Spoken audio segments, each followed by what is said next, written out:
Hello， 大家好。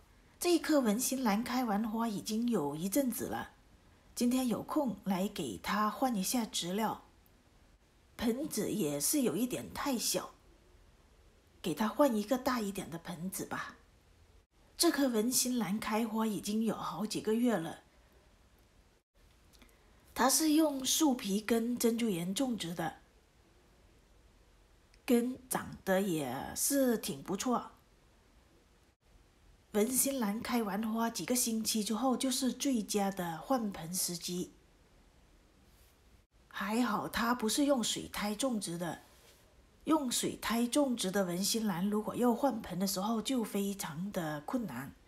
文心兰的根非常的细小，也非常的发达，很容易就长满了整一盆。冲完水，把植料洗干净之后，我发现它里面有一块非常奇怪的植料，在这里好像应该是育小苗时候用的植料吧，用水冲它也不散掉，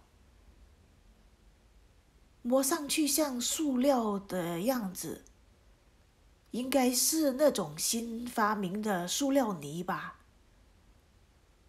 早一段时间在网上看见有人分享说，这种泥土是一种新发明的泥土，要把它洗干净还是有一点难度，我还是把它整一块剪下来算了。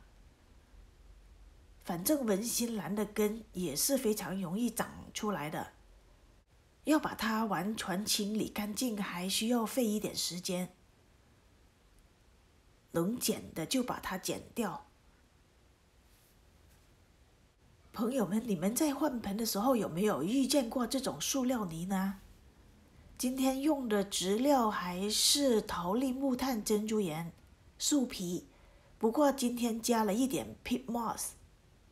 在给它上盆之前，还需要把这些已经干的皮清理一下。在剥这些干的皮的时候一定要小心，很多时候新的芽就藏在这些皮的里面。这棵文心兰如果要分盆的话，非常的清楚，可以分成3盆。它已经长成了3个部分。文心兰如果要分盆的话，最少要有3个假鳞茎成为一盆，也就是说，如果要分3盆的话，一定要有最少是9个假鳞茎分成3盆的。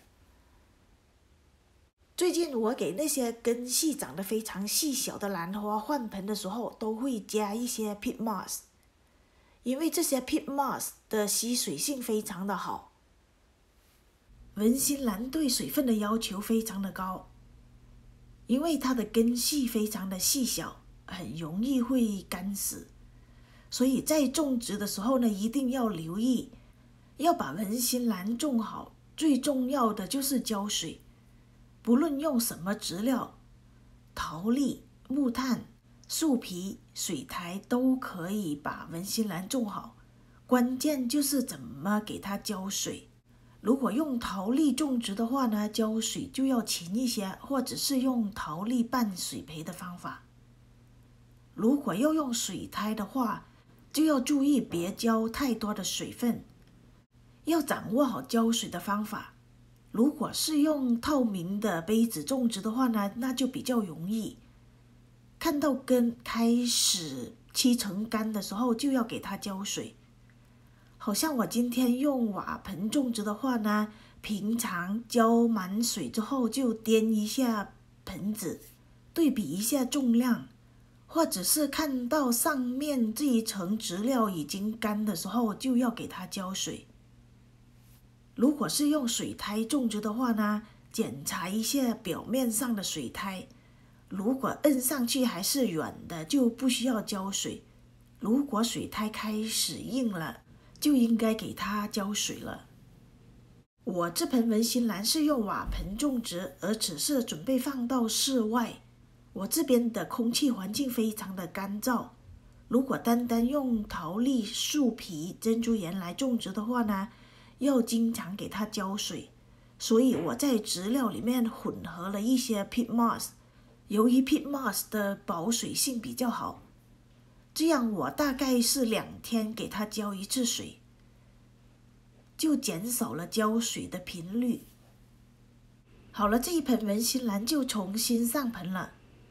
种植文心兰，不论用什么植料，最重要的一点就是不要把这个假鳞茎的头部埋住，只要把根埋住就好。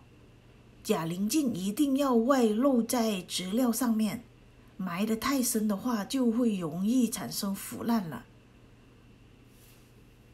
这个就是种文心兰最主要的要点了。这棵文心兰已经超过有10个假鳞茎了，我为什么不给它分盆呢？我是希望给它换大一点的盆，然后长更多的假鳞茎。这样的话，到时候开花就比较多，然后就比较好看。想象一下，如果每一个新长出来的假鳞茎都能长出一串花，那应该是非常壮观的场面。